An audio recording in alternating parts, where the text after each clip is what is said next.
Assalamualaikum warahmatullahi wabarakatuh. Halo, perkenalkan saya Manisa Leoriska Wiharsya Putri dengan NIM 20070348804 dari program studi D3 Teknologi Pulp dan Kertas kelas A angkatan 2020. Nah, pada video kali ini kita akan membahas gimana sih caranya pembuatan kaustik itu.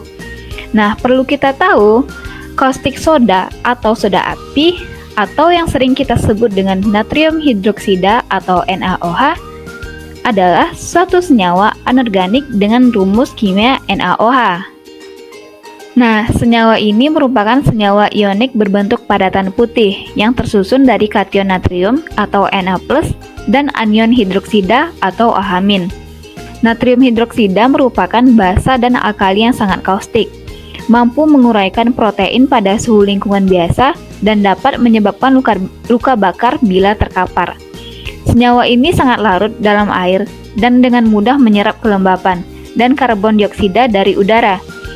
NaOH juga digunakan dalam berbagai industri, seperti dalam industri tekstil, air minum, sabun, deterjen, dan industri pembuatan pulp dan kertas.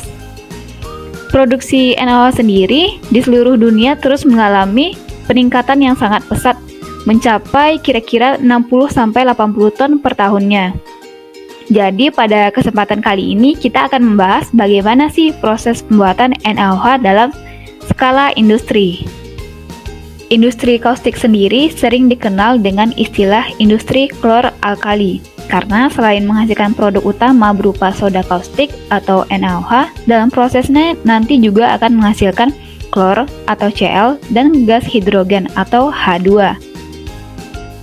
Sebelum kita lanjut ke prosesnya, nah terlebih dahulu tentunya kita harus tahu dong apa bahan baku dan apa bahan penunjang dalam pembuatan kaustik itu sendiri.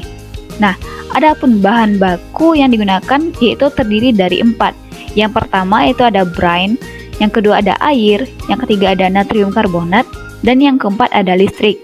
Nah, sedangkan bahan penunjangnya yaitu ada asam sulfat, yang kedua ada merkuri, dan yang terakhir ada asam klorida. Proses yang pertama yaitu dimulai dari brine purification. Bahan baku garam yang telah disiapkan masuk ke dalam tangki pelarut. Larutan garam tersebut kemudian dipompa menuju sebuah reaktor untuk direaksikan dengan sodium karbonat dari sodium hidroksida, di mana proses berlangsung pada suhu 0 sampai 55 derajat Celcius. Endapan yang terbentuk keluar dari reaktor dan mengalami kenaikan suhu antara 55 sampai 60 derajat Celcius. Kemudian endapan akan dihilangkan sebagai slurry atau lumpur, di mana pengendapan dilakukan pada clarifier. Larutan garam tersebut kemudian dipompa untuk proses filtrasi pada sand filter dan plate and frame filter. Kemudian larutan garam dipanaskan terlebih dahulu dengan heater sebelum menuju ke cation exchanger agar kondisi operasi sesuai pada suhu 60-70 derajat Celcius dan dilanjutkan dengan anion exchanger. Tujuannya adalah untuk memperkecil konsentrasi pengotor menjadi PBB, part atau part per billion. Proses yang kedua yaitu brine elektrolisis dan evaporasi.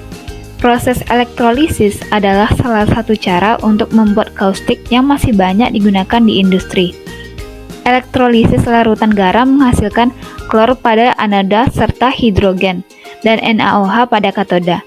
Jika klor dan NaOH yang diinginkan sebagai produk akhir, maka rancangan sel harus dibuat sedemikian rupa sehingga kedua bahan tersebut tidak tercampur. Adapun 3 jenis rancangan sel yang paling banyak digunakan di industri, yaitu yang pertama sel diafragma, yang kedua sel merkuri, dan yang ketiga sel membran. Berikut adalah penjelasan dari sel diafragma, sel merkuri, dan sel membran. Yang pertama yaitu sel diafragma. Nah, proses ini disebut dengan sel diafragma karena sodium hidroksida dan klorin dapat bereaksi membentuk NaClO dengan reaksi lanjut akan menghasilkan sodium klorat atau NaClO3 pada temperatur operasi di atas 40 derajat Celcius. Yang kedua yaitu sel merkuri. Nah, itu adalah suatu proses elektrolisis dalam industri alkali yang menghasilkan NaOH dengan kemurnian yang lebih tinggi dibandingkan dengan sel diafragma adalah sel merkuri. Dalam elektrolisis ini, anodenya terbuat dari grafit atau titanium, tetapi katodenya adalah kolom aliran reksa atau merkuri. Yang ketiga yaitu sel membran. Sel membran menggunakan membran semi-permeable untuk memisahkan kompartemen anoda dan katoda. Proses elektrolisis larutan garam atau brine dengan menggunakan sel membran merupakan teknologi paling modern dalam industri klor-alkali. Dalam sel membran tersebut, ruang anoda dan ruang katoda dipisahkan oleh suatu membran yang dapat dilalui oleh kation, yaitu ion positif, atau disebut juga membran penukar ion.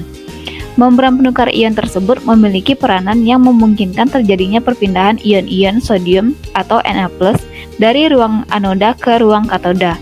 Namun, membran tersebut mencegah mengalirnya ion Cl- ke ruang katoda dan mencegah sebagian besar ion OH- ke ruang anoda sehingga soda kaustik yang dihasilkan tidak bercampur dengan larutan garam. Nah, yang ketiga yaitu ada kaustik dan H2 handling. Soda kaustik diproduksi dalam electrolyzer membran pada konsentrasi sekitar 32%. Kaustik ini didinginkan dan dipindahkan ke penyimpanan. Kaustik yang didinginkan dipompa ke tangki utama untuk memasok kaustik untuk konsumsi kaustik internal di pabrik klor-alkali. Kaustik yang dihasilkan melebihi konsumsi meluap dari tangki ini ke penyimpanan. Proses yang keempat yaitu wake brine dan ClO2 handling. Air garam yang lemah meninggalkan electrolyzer jenuh dengan klorin. Klorin harus dipulihkan karena beberapa alasan. Yang pertama yaitu hilangnya hasil klorin dalam hilangnya produk. Yang kedua yaitu klorin akan menghancurkan resin penukar ion. Yang ketiga yaitu asap klorin yang berbahaya akan keluar dari larutan di tangki terbuka. Klorin terlarut dilepaskan dengan penambahan asam klorida ke air garam yang memasuki tangki. Gas klorin dipisahkan keluar melalui header klorin ke sistem penanganan klorin. Air garam yang lemah dipompa ke deklinator air garam untuk menghilangkan klorin lebih lanjut. Reaksi yang terjadi yaitu HOCl ditambah HCl menjadi H2 ditambah Cl2. Deklorinator air garam menghilangkan klorin dari air garam. Air garam mengalir ke bawah lapisan pengepak sementara udara atmosfer mengalir ke atas di bawah hypovan.